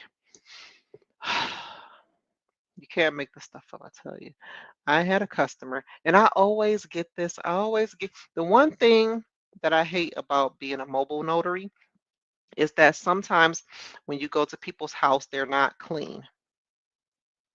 And I always end up getting the people with the not clean house, the house smells, the house got bugs, all that stuff. And I'm like, why do I always get this?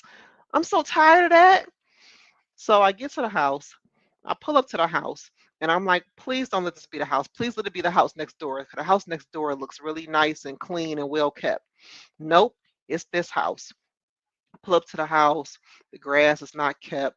The house looks like it needs some mad work on it.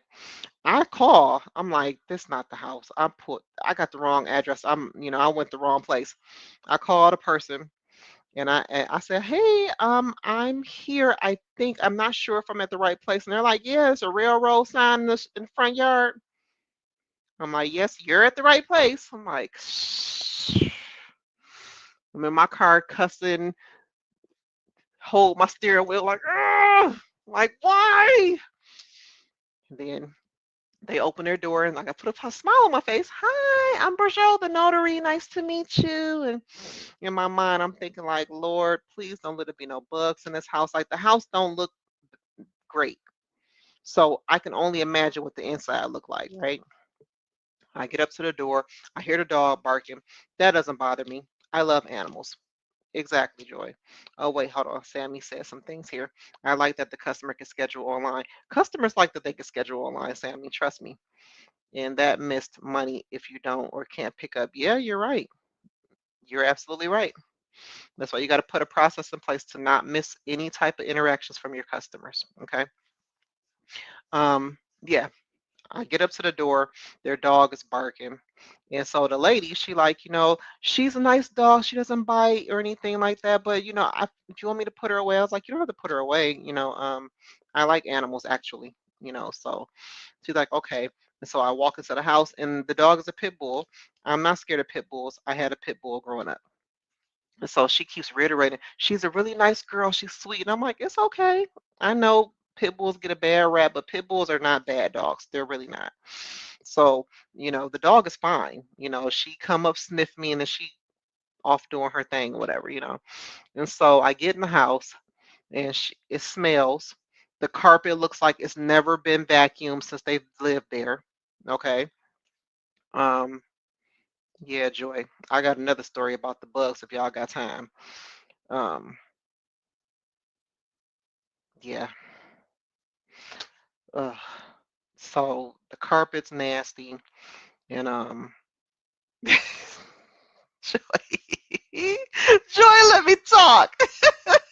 She said, "I'm always professional and pathetic, but no, we have to go."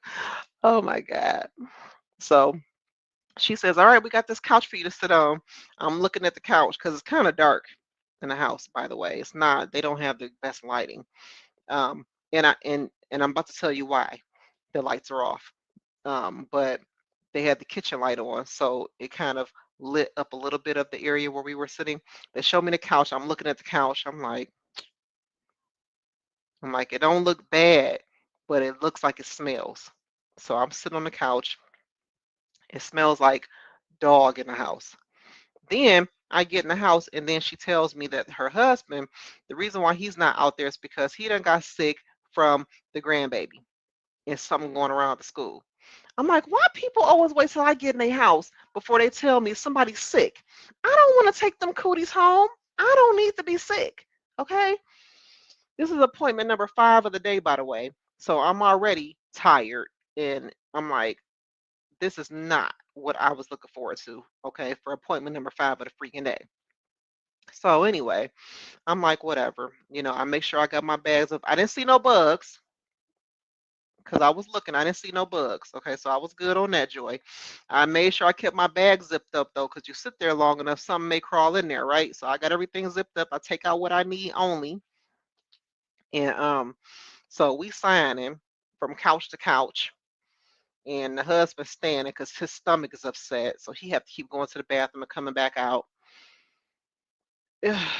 And it's hot in the house. They ain't got no air on. This is why the lights are not on, because if you got your lights on in a house that don't have no good air, it's gonna be hot. So I'm sweating. Okay, it's 211 pages of documents that we got to go through. So I'm already frustrated. Okay, my frustration begins. It just keeps rising with everything that's going on, and so they take it too long to sign. Appointment number 6, I have to go out to the car and do online because they take it too long. So I told them I'm gonna have to go out to my car. I will be back though, and then we can finish signing. I have an online notary I have to do. So I go out to my car, I turn on my laptop, I do my online signing. That took about 25, 30 minutes. And then I go back to their house and we finish signing. We finish signing. I go back through the documents to check anything because I ain't coming back. I'm not coming back. So I got to go through documents. I had to have them fix a couple of things. We go through, we done. I got to scan the documents. Not gonna happen. I'm leaving. So Joy said, very good. Yeah, because you could be sitting there talking, ain't paying attention. You got a little critter coming up in there. Nope, not taking nothing home with me from that house. So I get done, I leave, I get in the car. I smell like dog and cigarette smoke because not only did the house smell, the husband, you sick, but he's signing papers and smoking a cigarette. Now, for those of you who don't know, with sister locks, I can't wash my hair every day, okay, because I will be just a poofy, frizzy mess, okay? I wash my hair twice within the time frame before I can go and get my hair done again, okay? So I just got my hair done a week within that week. I'm not about to wash my hair again. So now I got my hair smelling like cigarette smoke and my clothes smell like dog. So I'm not happy. My appointment after canceled because I was like, I'm gonna have to explain to them why I smell like cigarette smoking dog and let them know that I'm not a nasty person. It was my customer's last house that I was at. I get a text, not a text, I get an email saying the lender documents are still not ready. Please cancel the appointment.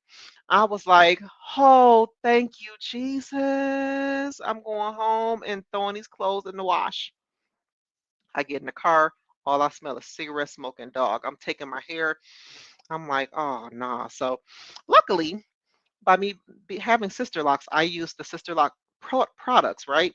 They have a refresh spray. I don't know what it is with this spray, but you have to really spray your hair, not saturate it, but you have to section it and you have to spray it and then you cover it up and you just let whatever that product is work. And that product, it gets rid of any bad odors. And the reason why they have that spray is for people who do a lot of working out. You know, you sweat and your hair can smell.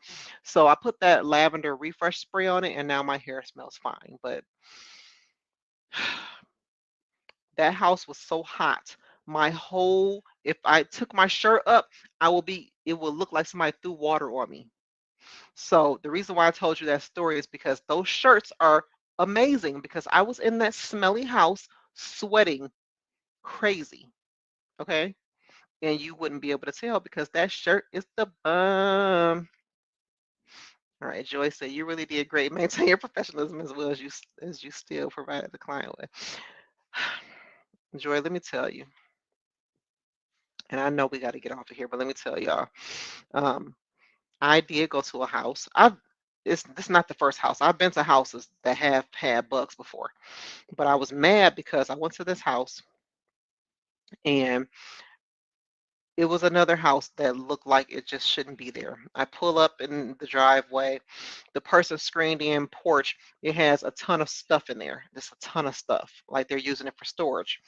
And so that's not out of the norm. It's Florida, right? We don't have basements. I'm from Michigan. I have a basement. We have basements in Michigan, so we store stuff in the basement. But here, they store stuff in their garages and they store stuff on their porches. But the house just looked bad. I pull up. The lady isn't there yet, but I'm early. Then she pulls up. She gets out. She has this expensive name brand purse. She has the Apple Watch. She got the iPhone.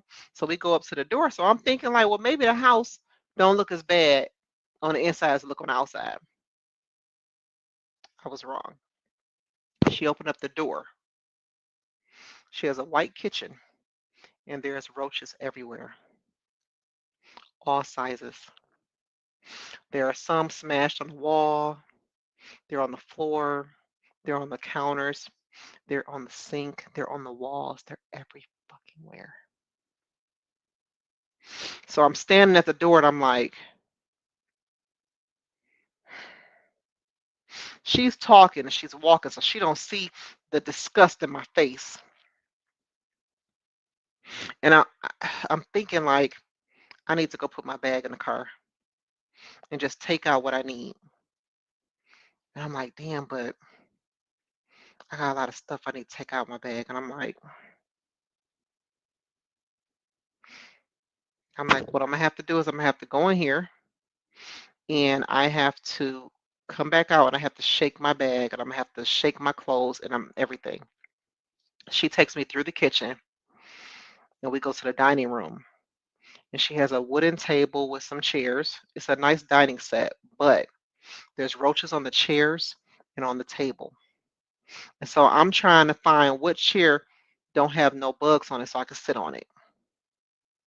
But it really don't matter because Even if they're not on the seat part, they on the back part. Like, and then I'm thinking about my hair. What if a bug get my hair? I'm freaking out. I'm freaking out. I'm handling it though because I'm like, she talking and she talk about some. I'm so sorry for the mess. I tried the mop before you came. Mop? What is mop gonna do, girl? I'm like, I'm like, it's okay. I'm like, I take out the documents. I'm like, this is your copy. This is the copy we're gonna sign. I sit there and we sign these documents. And when it comes to her filling out the bank part, I said, we're going to leave that for last because I'm not about to sit here and wait for you to find nothing. We got to sign these documents. We signed the documents. A roach was on the table because it caught my eye. I'm like, oh, it crawled over there by her and it just sat there like they friends or something. And she didn't say nothing. She didn't say nothing. And at one point, she did have to go in her purse to get something. And she just taking her time and just going, I'm looking like, lady, I need to get up out your house. I cannot sit in these roaches much longer. All right, so she doing something. I'm just looking around and I know I shouldn't be, but I can't help it because there's things moving. Like they're not still, they're moving around. And there are some that smash on the wall. She had in the corners, like by the wall on the floor, you can see the little where it looked like dirt, but it's bug feces in the corners and on the floor by the wall, and they just crawling and uh, I'm just like I'm just thinking to myself like I need to hurry up and get out of here. So we finally get done. She walks me out and she come outside and she talking to me and I'm like, do I start shaking right now while she here or do I wait for her to go back in the house? She not trying to go back in the house. She trying to talk to me, so I had to do it while she was there. I took my bag, I shook my bag, um, dropping it on the ground to make sure because what if they crawled up to where my wheels are? Like, so I'm hitting the bag on the floor and then I'm shaking my clothes and I'm doing this and I'm doing my hair, and so she's still talking to me like this is okay. Like she not noticing what I'm doing. She's still talking to me, y'all. And I'm doing everything. I'm shaking everything. I'm hitting my shoes on the ground and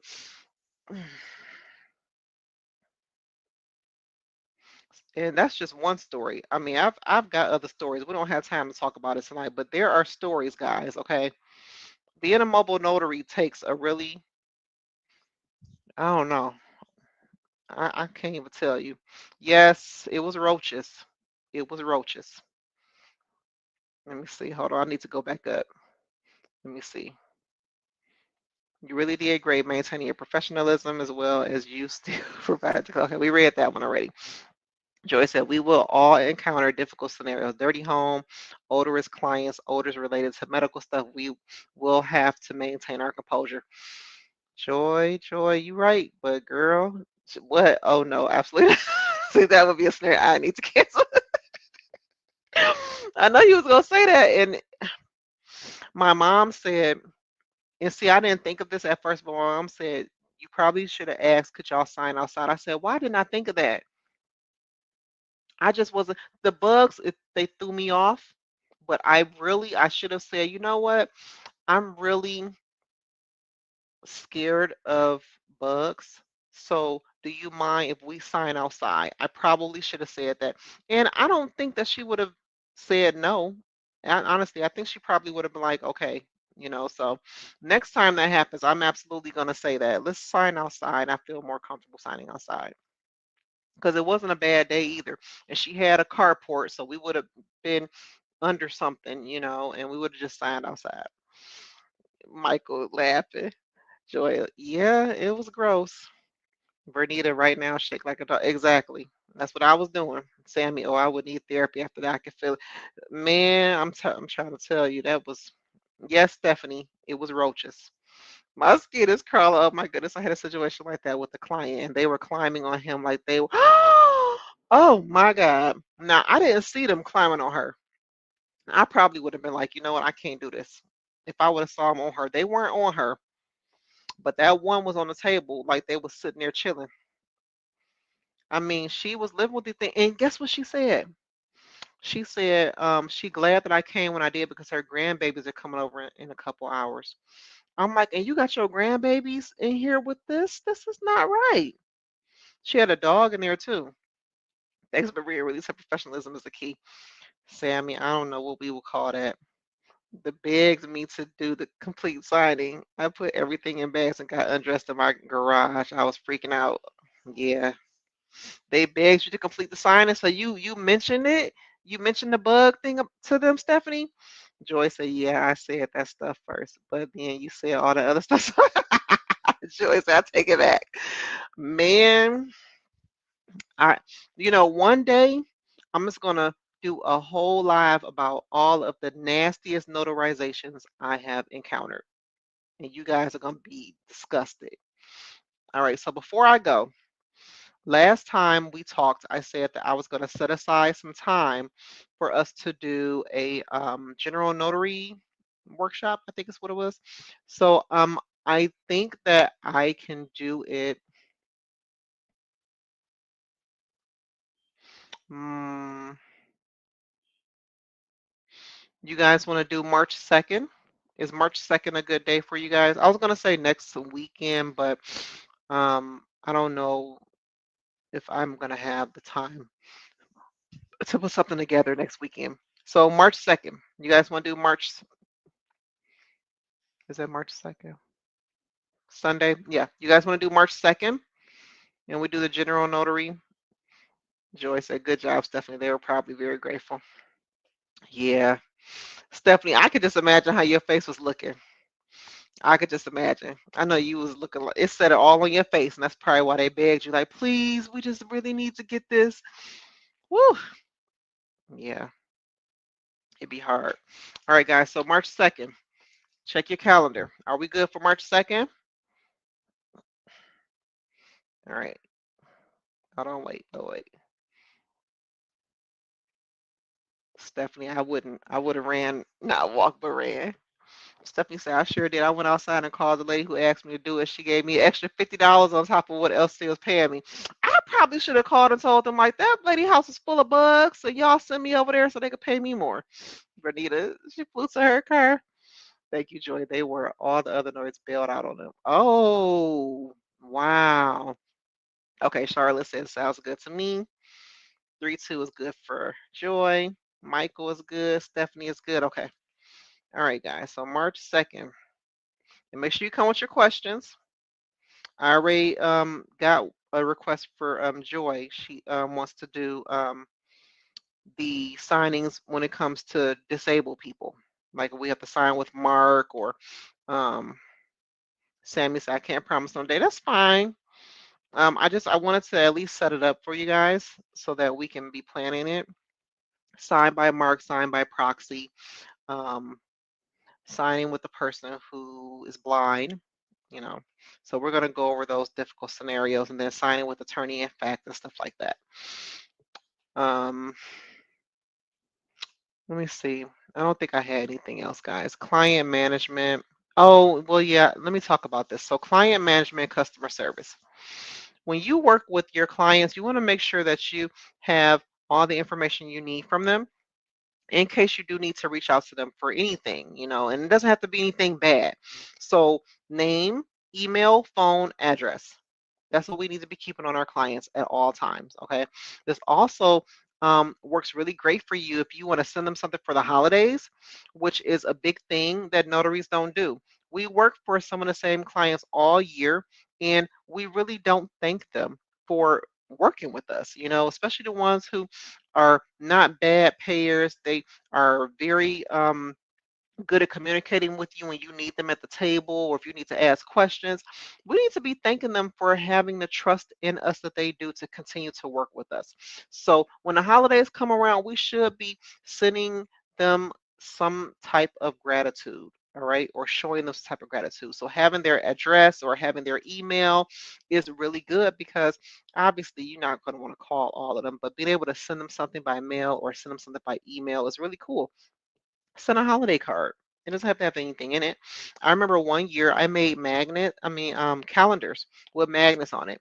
Now I didn't buy the calendar magnet because it was kind of pricey. What I did was I bought a rack card, and then I bought the individual magnets with the adhesive on it, and I put adhesive on every rack card that was a calendar, and then I put it in an envelope like this, and I put their name and everything, and I sent it to them. And a couple of them, only a couple of them, called to thank me for it, but it was the thought that counts. Okay. Joy says, yes, POA. I got a POA the day after I asked you. Do I have a great example? Because I did have a question. Oh, okay. Good. Good. Keep that, share that with us on March 2nd because I would love to hear it.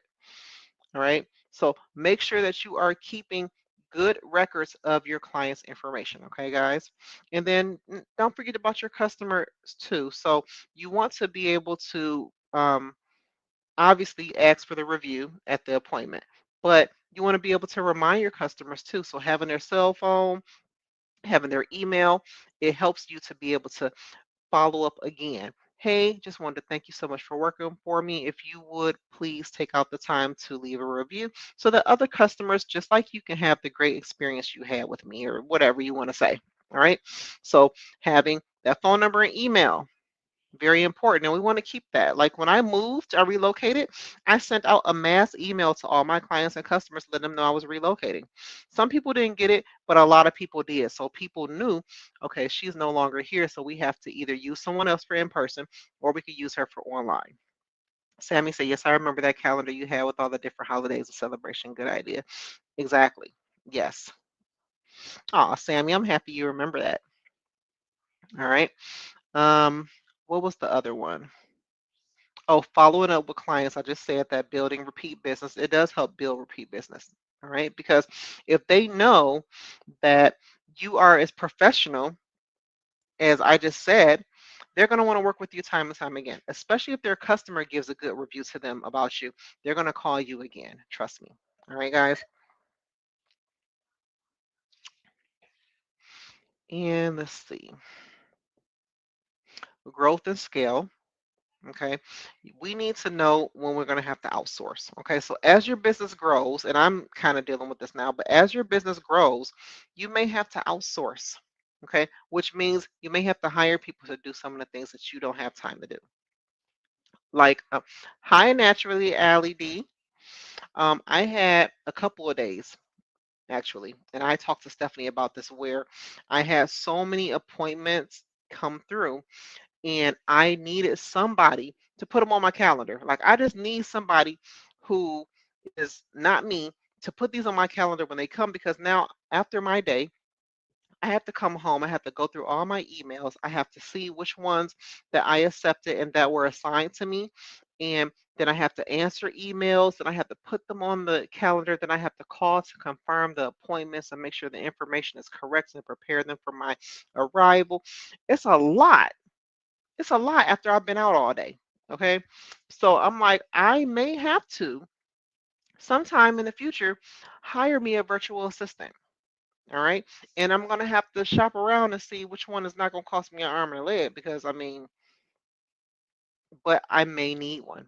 I just may need one because it's becoming a lot for me to manage everything. I mean, everybody knows that as far as the marketing goes for online, my daughter does that. She does a really good job. So if you guys see any of the posts that are being done, that's not me. It's my 15-year-old daughter, and I pay her to do that.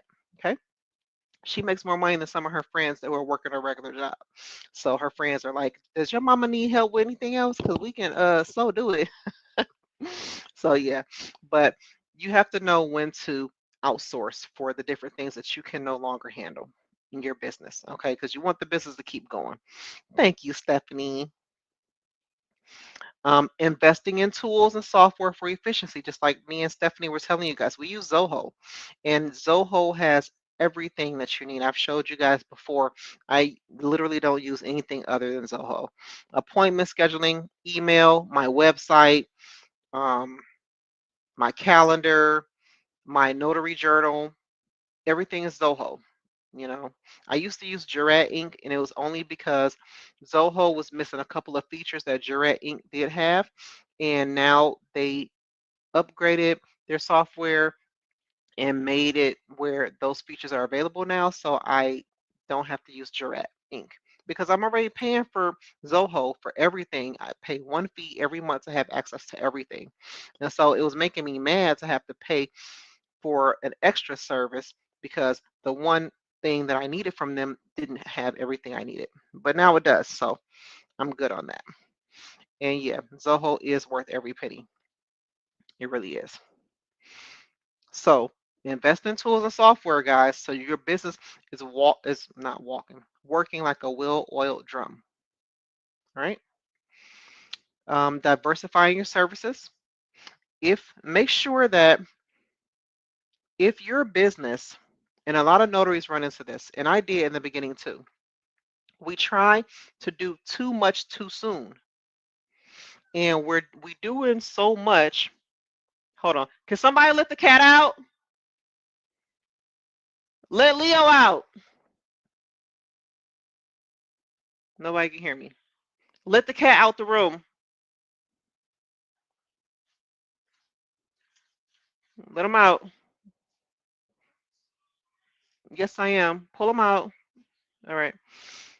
Sorry guys, my baby cat was scratching at the door.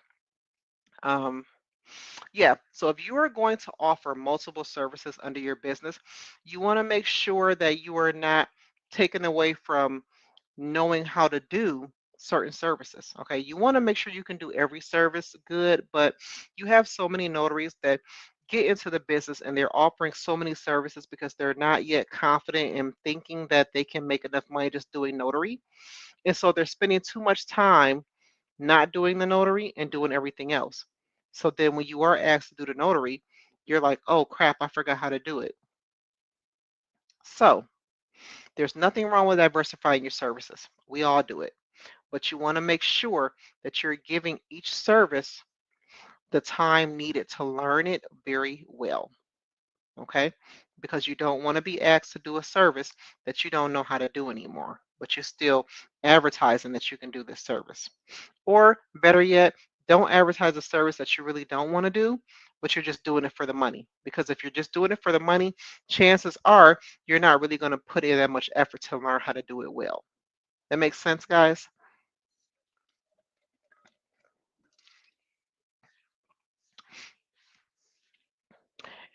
Next, and this is the last point, the importance of continued education and networking.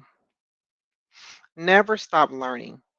If you are offering multiple services, or if you're just offering one, never stop making sure that you know everything you need to know to perform that service well. Okay? Because customers are looking to us to make sure we know what we're doing. I mean, they don't know what we're supposed to do. They're just coming to you trusting that you know what you're doing. And so when they come to you and you don't do what you advertise to do and they got to get it done somewhere else, you know what I'm about to say. They'll be pissed off. I'd be pissed off. I told y'all I had a couple come here. They were doing a loan modification. And for those of you who are not familiar with that, a loan modification is a loan that they take out when they are 3 months or more behind on their mortgage. This is helping to get them up to date on it. So they got the document notarized 2 times at a UPS store and it was done incorrectly. So they were coming to me the third time to get the document notarized. I notarized the document correctly. Now they got their stuff done. But can you imagine how pissed off you would be? You're trying to get your mortgage up to date and the documents that you need to get to them so that they can issue the money to pay back the back pay, you can't get it done because the document's notarized wrong? Are you serious? You're a notary, right? So if you're a notary, why are my documents notarized wrong? Make it make sense, people. All right, let me see what Joy say here. I did not become a business owner to do more of what does not align with my values and mission. Good job, Joy. And none of us should. Okay, none of us should do that. Don't just be doing things because you think it's going to make you money. Make sure that the services that you offer, make sure you at least like it. I mean, it's your business. I'm not going to do something I don't like. I took away a couple of services at the beginning of the year or at the end of last year that I no longer wanted to do, and I'm not doing it. And I'm doing just fine. Okay, I'm doing the stuff that I like to do, and the stuff that I like to do, I am making sure I keep educated on it. All right, and then networking. All right, don't sleep on networking. Networking works. Friday, I went to a networking event. Now, I don't know if you guys are familiar with Alignable, but it's another online platform. It's like LinkedIn, but better. All right, so I'm going to type the link in here for you guys. I went to an in-person networking event because they have networking events all the time. They have the online ones and they have in-person. So I've attended a couple of online ones, and Friday was the first time I attended the in-person. I met a bunch of people, but the people who were more interested in what I do was the um, the engineer guy who does home improvements and stuff, because permits have to be notarized, and the real estate agent who was also an attorney, and a closer, title closer. They were very interested in what I did, and I forgot how good it feels to go to those networking events and talk to people and learn about what they do. And I was smiling the whole time. All right. It felt good to finally get out. It was my first networking event for the year. The year before last, I went to two networking events every month because I was trying to get ready to go full time, and it really paid off. So Alignable is kind of like a low tier BNI. I don't know if anybody is familiar with BNI. What BNI is a group of professionals, all one person from each industry, who refer people to each other. All right, and it works. The only thing about BNI is very costly, but it works. All right, so I think that you would make your money back from the investment that you do in it. So Alignable is the same way; it just doesn't cost as much. All right, and to me, it's a little bit more fun. So I've been on Alignable since 2020, but I really started getting serious into it the last 2 years. Okay, so they have all of these events for people to network, and you're building up your network so that when you come across customers who are looking for anything that the people in your network do, you can refer those people to them. All right. So it's like you never not know somebody who needs something, right? So this person, oh, I'm looking, because we engage in conversation when we're doing notary work all the time, right? Your customer may be talking about something they need that's not notary related.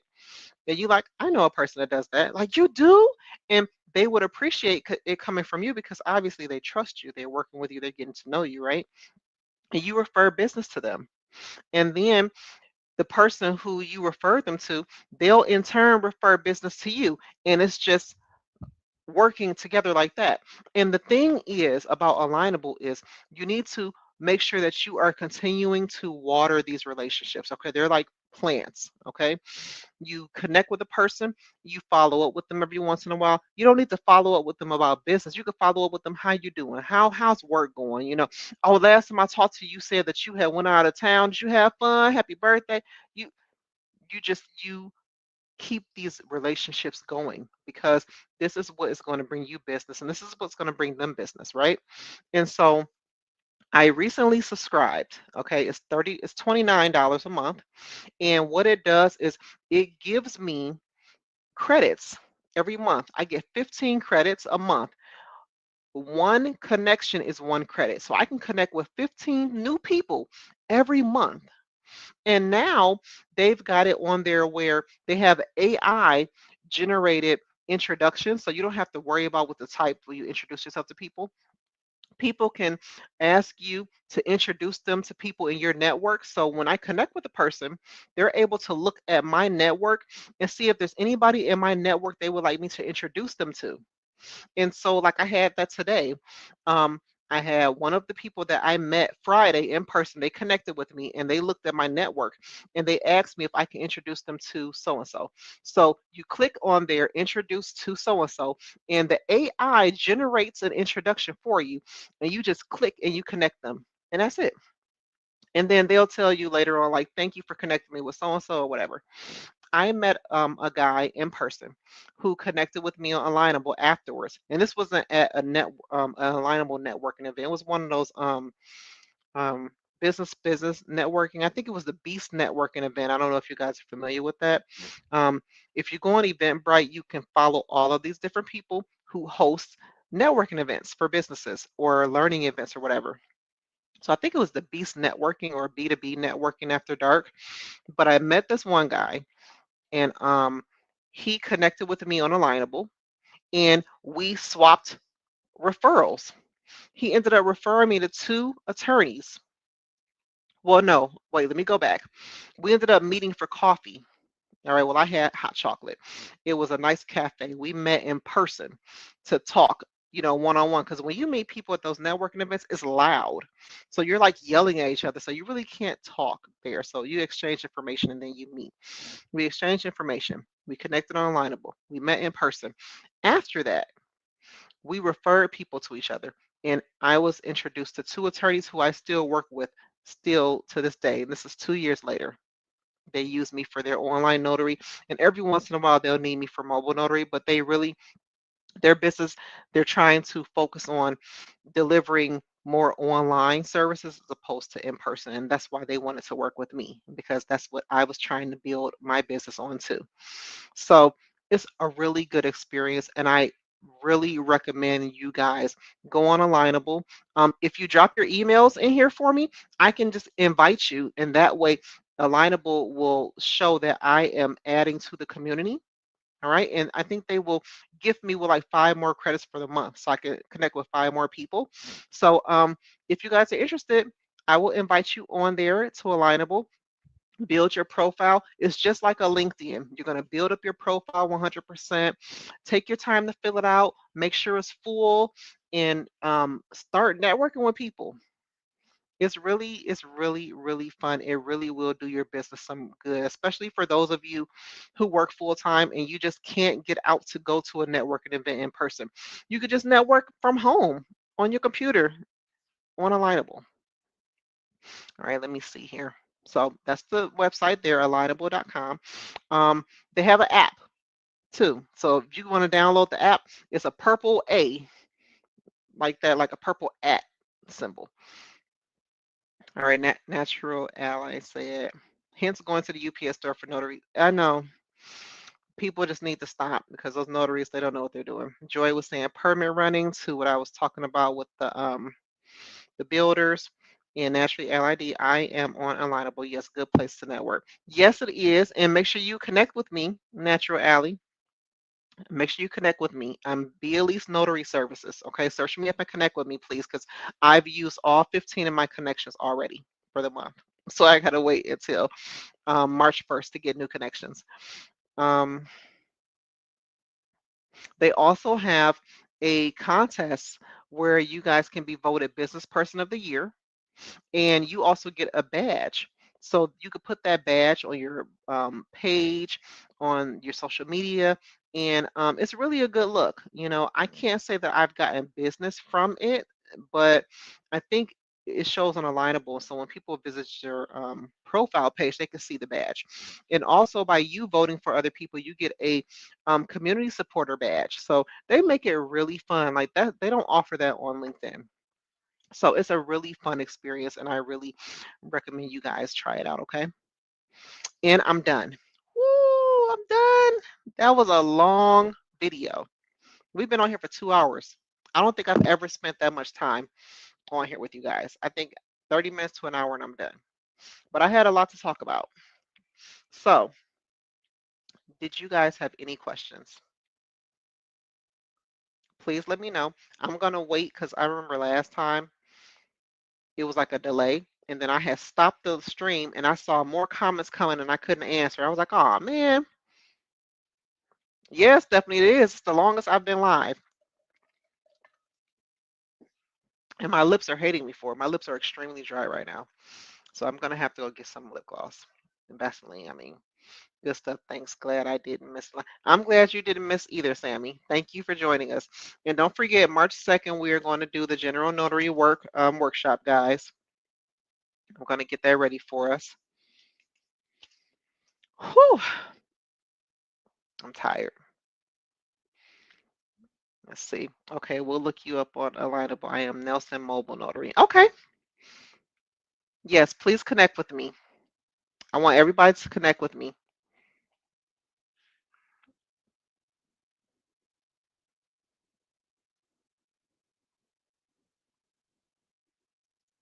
Joy said this was great, really great. Love engaging and learning from you all. Absolutely. I love when you guys join me and we have this is why I was on for 2 hours because if y'all were not on here talking back and forth to me, I wouldn't have been on here this long. So this is what I like when I go live. I'm not just going live for me. I go live for you guys. So when you guys come on here and talk to me, it makes for a great session. So thank you so much for talking to me and really being into the information that I was giving y'all today. You're welcome, Charlotte. You have a wonderful week as well. Everybody have a wonderful week ahead. I'll see you guys again on Sunday. And maybe that'll be the day I'm gonna get together all my nasty stories to tell y'all about notary. Yeah, just all of the nasty ones. So y'all can be disgusted. You're welcome, Joy. All right, guys, I'm gonna go. Everybody have a good week and a good night. And if you're off tomorrow, enjoy your day off. I'm not, but you know. You're welcome, Michael.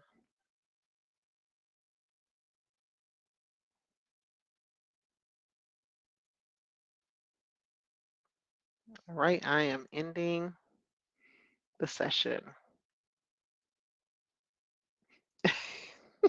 Joy.